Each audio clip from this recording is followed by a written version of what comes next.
ককবরক লিপির স্বীকৃতি সংক্রান্ত বিষয়ে মুখ্যমন্ত্রীর সাথে টিএসএফ নেতৃত্বের সাক্ষাৎ। মুখ্যমন্ত্রীর আশ্বাসে সন্তোষ প্রকাশ মথার ছাত্র সংগঠনের। ঘোষিত রাস্তা অবরোধ সহ সমস্ত কর্মসূচি প্রত্যাহার টিএসএফ এর। ককবরক ভাষার সরকারি স্বীকৃতির দাবিতে গত বৃহস্পতিবার আন্দোলনে পথে নামে টিএসএফ। এদিন রাজ্যের একাধিক জায়গায় রাস্তা অবরোধ করে মোথার ছাত্র সংগঠন। রাজপথে সেই অবরোধে সামিল হয়ে এই কর্মসূচিতে পাশে থাকার ঘোষণা দেয় মোথা সুপ্রিমো প্রদ্যুৎ কিশোর দেববর্মা। সেদিন ছিল বিধানসভার বাজেট অধিবেশনের প্রথম দিন। বিধানসভার অধিবেশনে দাঁড়িয়ে মুখ্যমন্ত্রী ককবরক ভাষার সরকারি স্বীকৃতির বিষয়টি নিয়ে আশ্বস্ত করেন।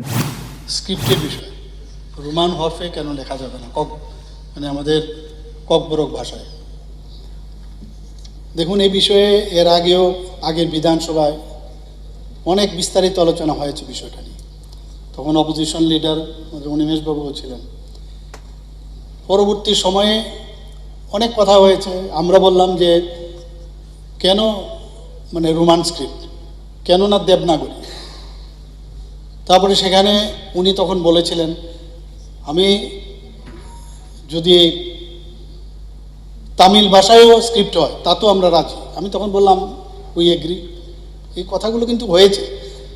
যাই হোক, এই কথাবার্তা হয়েছে, কিন্তু আলটিমেটলি কোনো ডিসিশনে আসা যায়নি। পরবর্তী সময়ে এই ধরনের আন্দোলন তখনও হয়েছিল। হওয়ার পরে একদম পিক আওয়ার,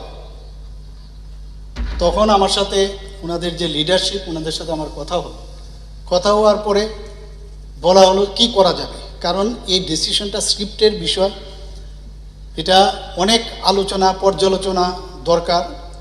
কারণ অলরেডি আমাদের ত্রিস্তরীয় ট্রাইপার্টির একটা এগ্রিমেন্ট হয়েছে দিল্লিতে, কথাবার্তা চলছে, এটাও কিন্তু এর মধ্যে আছে।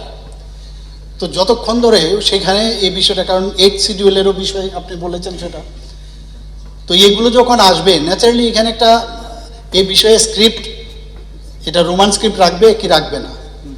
তো এখান থেকেও আমি যখন কথা বললাম সেখানে বলা হলো যে ইন্ডিজিনাস কোনো স্ক্রিপ্ট যদি হয় তাতে কোনো আপত্তি নেই। যদি ইন্ডিজিনাস স্ক্রিপ্ট হয়, ওয়াই রোমান স্ক্রিপ্ট, ইন্ডিজিনাস স্ক্রিপ্ট হোক। এখানে চাকমা যারা আসে, ভাষাভাষী যারা আছেন, ওনারা কিন্তু নিজস্ব স্ক্রিপ্ট বানিয়েছেন। তো এইভাবে চলছে কথাবার্তা। আমি এগেনস্টে বলছি না, কথা হচ্ছে প্রস অ্যান্ড কন দেখে আমি এতটুকু বলতে পারি যে এটা একটা নিশ্চয়ই আমরা একটা জায়গায় আমরা আসব এবং নিশ্চয়ই তার সমাধান হবে। কারণ আমরা এই সমাধানের সরকার, প্রতিটা মানুষকে আমরা তার যে চিন্তা ভাবনা, তার যে কৃষ্টি সংস্কৃতি, তার ভাষা আমরা নিশ্চয়ই সম্মান করি। কিন্তু প্রশ্নটা দাঁড়াইছে এখানে যে কেন ওই যেটা আপনি বললেন যে 8 শিডিউলের মধ্যে একটা ফরেন স্ক্রিপ্টের বিষয়, যদিও ককবরক ভাষাটা এখন 8 শিডিউলে আসেনি, যদি আসে তখন এই প্রশ্নটা আসতে পারে, আমি জানি না। কিন্তু সেটা ওই পর্যায়ে যখন আলোচনা হবে, যার ডিসিশন হবে সেটাই হবে। কিন্তু এই যে কথাগুলো আমি বললাম, জায়দার দেবনাগরী, ইন্ডিজিনাস ইত্যাদি এই ধরনের কথা হয়েছে, পরবর্তী সময়গুলো হবে। আমরাও চাই যে আলটিমেটলি এটা একটা পর্যায়ে আসে, যেটা ডিসিশন হবে সেই ডিসিশন আমরা মানব, কোনো অসুবিধা নেই আমাদের তরফ থেকে কোনো অসুবিধা। কিন্তু মুখ্যমন্ত্রীর আশ্বাস সত্ত্বেও টিএসএফ এর রাস্তা অবরোধের ফলে রাজ্যের স্বাভাবিক জনজীবন বিপর্যস্ত হয়। এরপরেও টিএসএফ আরও বৃহত্তর আন্দোলনের কর্মসূচি ঘোষণা করে, ফলে গোটা রাজ্যে নানা আশঙ্কা দেখা দেয়। অপরদিকে রাজ্য সরকার আলোচনার রাস্তা খোলা রেখে জনজীবন স্বাভাবিক রাখতে প্রয়োজনীয় ব্যবস্থা গ্রহণে বিভিন্ন পদক্ষেপ গ্রহণ করে। এই পরিস্থিতিতে রবিবার টিএসএফ এর এক প্রতিনিধি দল মুখ্যমন্ত্রীর সাথে সাক্ষাৎ করে। মুখ্যমন্ত্রীর সরকারি আবাসে ডক্টর মানিক সাহার সাথে সাক্ষাৎ শেষে সাংবাদিকদের মুখোমুখি হয় টিএসএফ নেতৃত্বরা এবং জানায় মুখ্যমন্ত্রীর সাথে সাক্ষাৎকালে আলোচনায় তারা আশ্বস্ত হয়েছে। ফলস্বরূপ টিএসএফ ঘোষিত সমস্ত কর্মসূচি প্রত্যাহার করে নিয়েছে। স্ট্রাইক কালকে উইথড্র করা হচ্ছে।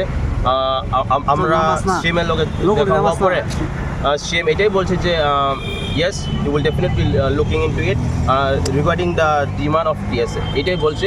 সো ফর দ্য টাইমিং আমরা এটাই বলবো, স্ট্রাইকটা উইথড্র করা হচ্ছে। কার্যত ককবরক ভাষার সরকারি লিপির দাবিতে মুখ্যমন্ত্রী মানিক সাহার আশ্বাসে টিএসএফ তাদের রাস্তা অবরোধ সহ সমস্ত কর্মসূচি প্রত্যাহার করে নিয়েছে।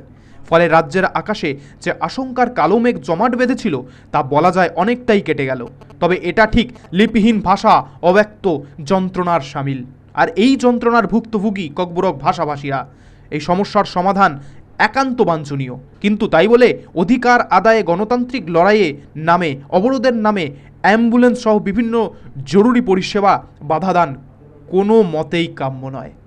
Bureau report, news vanguard.